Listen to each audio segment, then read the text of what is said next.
For a moment, let's go. It's been, what has it been, 24 years since you made the movie Nashville? 24, 25, yeah. Wow. 24 years, yes. Our town is pretty unrecognizable now.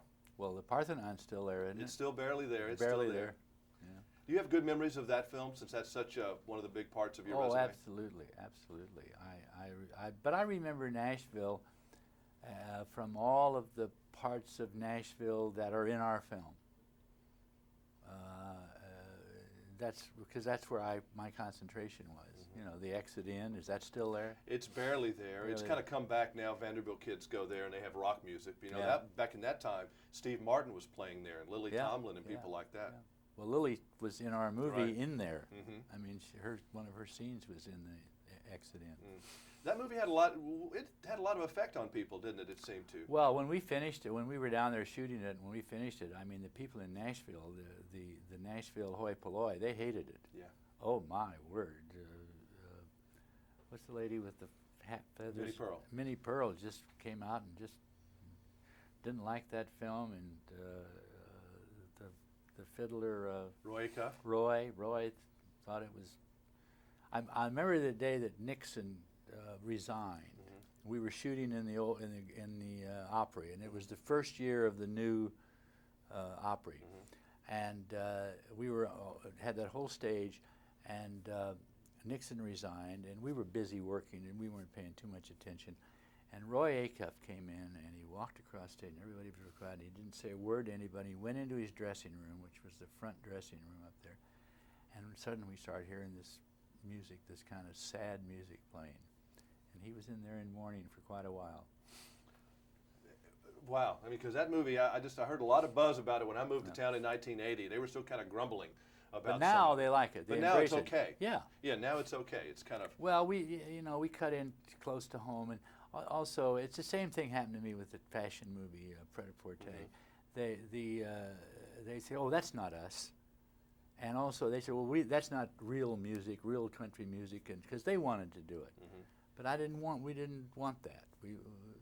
Anyway. But you have a way of getting into the thing and going with it. I noticed that, I wish he was here today, Rufus Thomas, one of my pals that's in this movie, and he was very good. Wasn't he good? I've sent him a note because he was very good.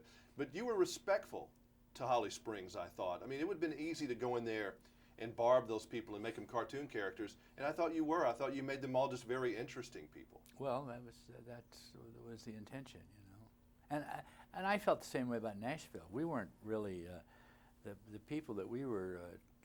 If anybody was targeted, you know, they'll recognize themselves. No,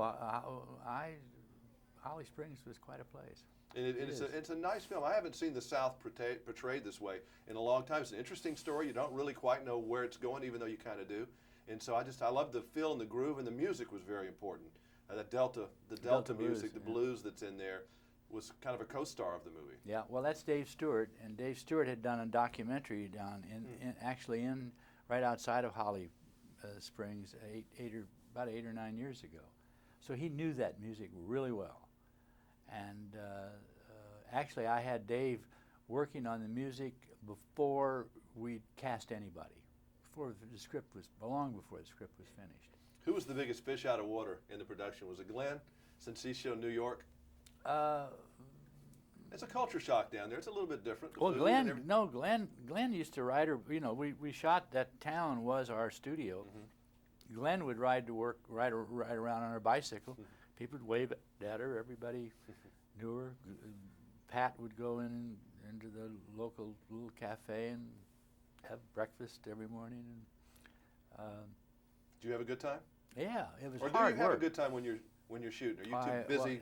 Well, I'm busy, and it's hard work. But you didn't get to go to Tunica to go gambling or anything? Oh, no, we did that when we were looking for locations. Now we know he went to Tunica. Oh, sure. What a surprising place that is out there on the Mississippi River. Wow, isn't it? I just can't believe. I was shocked. I thought it was going to be some dumpy riverboat out there next to the barge, and I go out there, my God, I'm in Laughlin, Nevada, or in Reno or something. Yeah, it's unbelievable those places. I mean, I still don't believe it, but no, I think everybody took to this film and that place very well. I mean, Dutton was there the longest of all the actors. He was there first to the last day.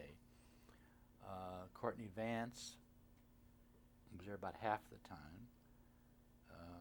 It went really well down there. We had a great time watching the movie, and if you can work Crook and Chase into some other film, you know, Well, they would appreciate it. Please give him my best. I will. You can give me your best there. They're right over there, I think. Yeah.